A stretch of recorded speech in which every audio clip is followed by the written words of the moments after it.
जय श्री कृष्ण। श्री कृष्ण गोविंद हरे मुरारे, हे नाथ नारायण वासुदेवा। श्रीमद्भागवत महापुराण प्रथम खंड प्रथम स्कंद छठवां अध्याय। नारद जी के पूर्व चरित्र का शेष भाग। श्री सूत जी कहते हैं, सौनक जी, देवर्षि नारद के जन्म और साधना की बात सुनकर सत्यवती नंदन भगवान श्री व्यास जी ने फिर प्रश्न किया, नारद जी, जब आपको ज्ञानोपदेश करने वाले महात्मा गण चले गए तब आपने क्या किया? उस समय तो आपकी अवस्था बहुत छोटी थी। स्वयंभू आपकी शेष आयु किस प्रकार व्यतीत हुई और मृत्यु के समय आपने किस विधि से अपने शरीर का परित्याग किया? हे देवर्षे, काल तो सभी वस्तुओं को नष्ट कर देता है। उसने आपके इस पूर्व कल्प की स्मृति का कैसे नाश नहीं किया? नारद जी कहते हैं, मुझे ज्ञान उपदेश करने वाले महात्मा गण जब चले गए तब मैंने इस प्रकार अपना जीवन व्यतीत किया। यद्यपि उस समय मेरी अवस्था बहुत छोटी थी। मैं अपनी माँ का इकलौता पुत्र था। एक तो वह स्त्री थी, दूसरे मूढ़ और तीसरे दासी थी। मुझे भी उसके सिवा और कोई सहारा नहीं था। उसने अपने को मेरे स्नेह पास से जकड़ रखा था। वह मेरे योगक्षेम की चिंता तो बहुत करती थी, परंतु पराधीन होने के कारण कुछ कर नहीं पाती थी। जैसे कठपुतली नचाने वाले की इच्छा के अनुसार ही नाचती है, वैसे ही यह सारा संसार ईश्वर के अधीन है। मैं भी अपनी माँ के स्नेह बंधन में बंधकर उस ब्राह्मण बस्ती में ही रहा।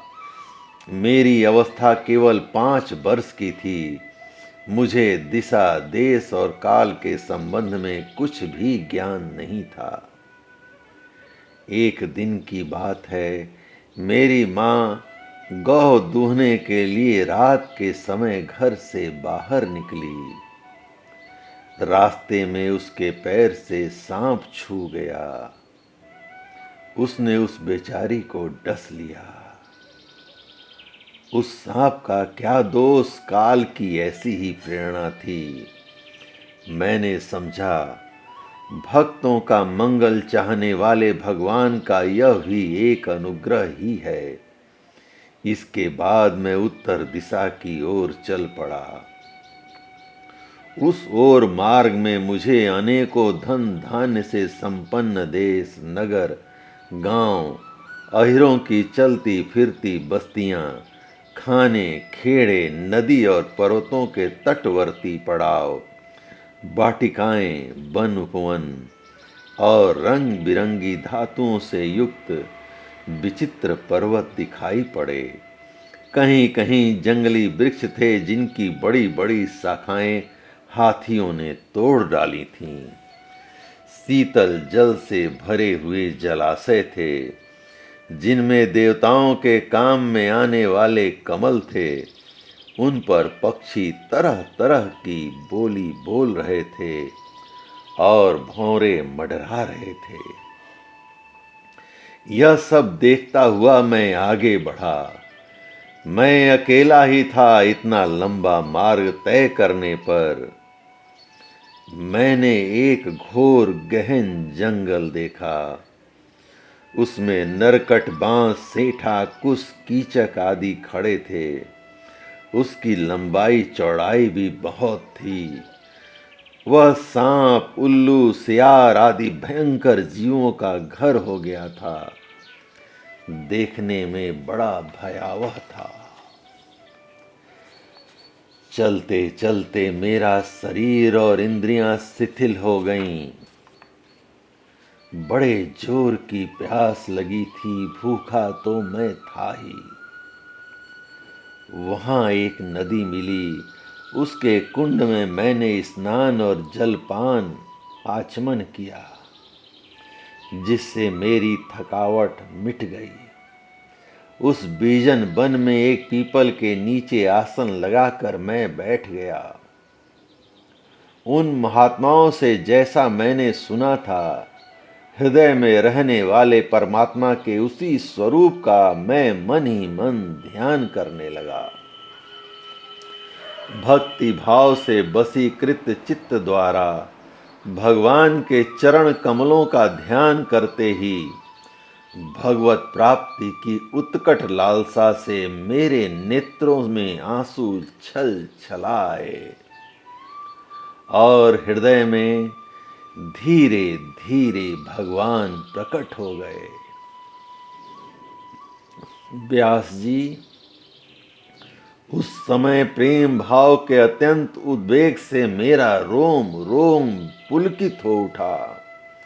हृदय अत्यंत शांत और शीतल हो गया। उस आनंद की बाढ़ में मैं ऐसा डूब गया कि मुझे अपना और ध्येय वस्तु का तनिक भी भान न रहा। भगवान का वह अनिर्वचनीय रूप समस्त शोकों का नाश करने वाला और मन के लिए अत्यंत लुभावना था। सहसा उसे न देख मैं बहुत ही विकल हो गया और अनमना सा होकर आसन से उठ खड़ा हुआ।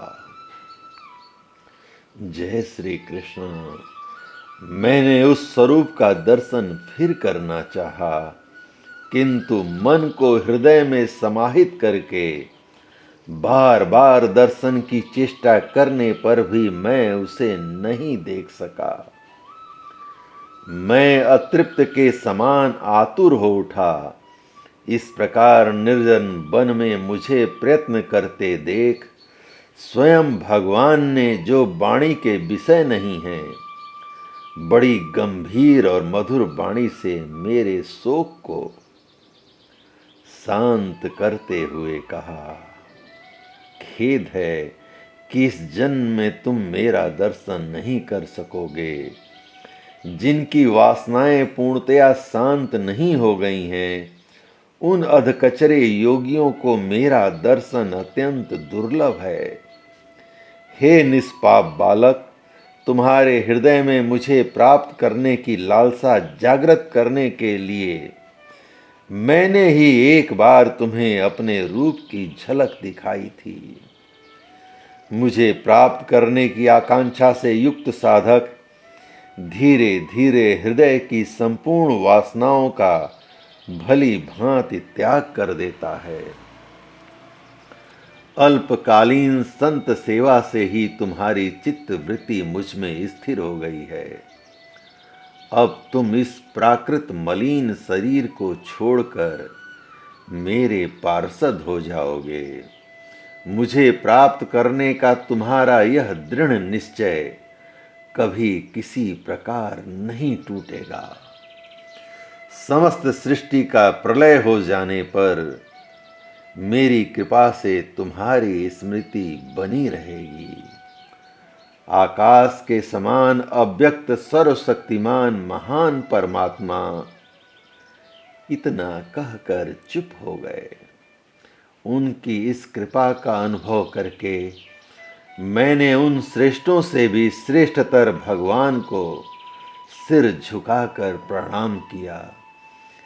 तभी से मैं लज्जा संकोच छोड़कर भगवान के अत्यंत रहस्यमय और मंगलमय मधुर नामों और लीलाओं का कीर्तन और स्मरण करने लगा। स्पृहा और मद मत्सर मेरे हृदय से निवृत्त हो चुके थे। अब मैं आनंद से काल की प्रतीक्षा करता हुआ पृथ्वी पर विचरने लगा। व्यास जी, इस प्रकार भगवान की कृपा से मेरा हृदय शुद्ध हो गया। आसक्ति मिट गई और मैं श्री कृष्ण परायण हो गया। कुछ समय बाद जैसे एकाएक बिजली कौंध जाती है, वैसे ही अपने समय आने पर मेरी मृत्यु आ गई। मुझे शुद्ध भगवत पार्षद शरीर प्राप्त होने का अवसर आने पर प्रारब्ध कर्म समाप्त हो जाने के कारण 5 भौतिक शरीर नष्ट हो गया। कल्प के अंत में जिस समय भगवान नारायण प्रलयकालीन समुद्र के जल में शयन करते हैं, उस समय उनके हृदय में शयन करने की इच्छा से इस सारी सृष्टि को समेटकर ब्रह्मा जी जब प्रवेश करने लगे, तब उनके श्वास के साथ मैं भी उनके हृदय में प्रवेश कर गया। 1 सहस्त्र चतुर्युगी बीत जाने पर जब ब्रह्मा जगे और उन्होंने सृष्टि करने की इच्छा की, तब उनकी इंद्रियों से मरीच आदि ऋषियों के साथ मैं भी प्रकट हो गया। तभी से मैं भगवान की कृपा से बैकुंठ आदि में और तीनों लोकों में बाहर और भीतर बिना रोक टोक विचरण किया करता हूँ। मेरे जीवन का व्रत भगवत जन अखंड रूप से चलता रहता है। भगवान की दी हुई ईश्वर ब्रह्म से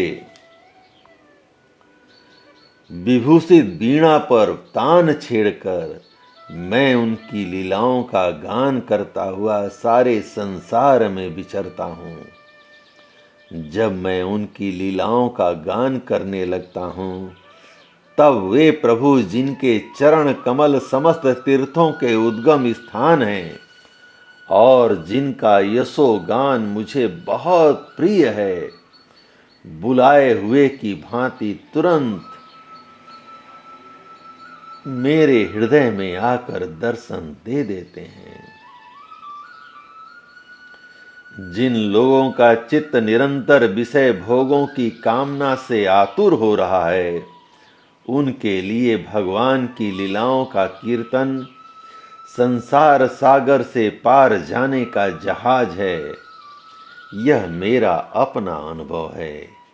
काम और लोभ की चोट से बार बार घायल हुआ हृदय श्री कृष्ण सेवा से जैसी प्रत्यक्ष शांति का अनुभव करता है, यम नियम आदि योग मार्गों से वैसी शांति नहीं मिल सकती।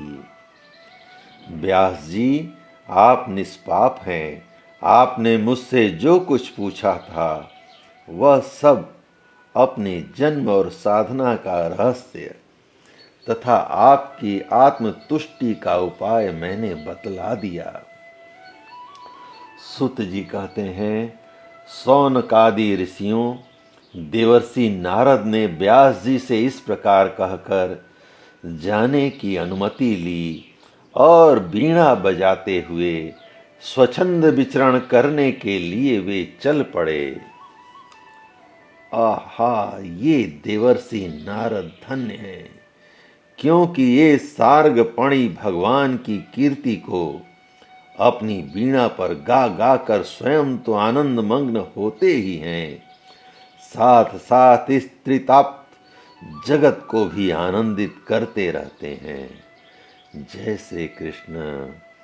इस प्रकार श्रीमद् भागवत महापुराण का प्रथम खंड का प्रथम स्कंद 6वां अध्याय भगवान श्री कृष्ण की कृपा से पूर्ण हुआ। श्री कृष्ण गोविंद हरे मुरारे। हे नाथ नारायण वासुदेव, सब पर कृपा करो प्रभु, सब पर कृपा करो।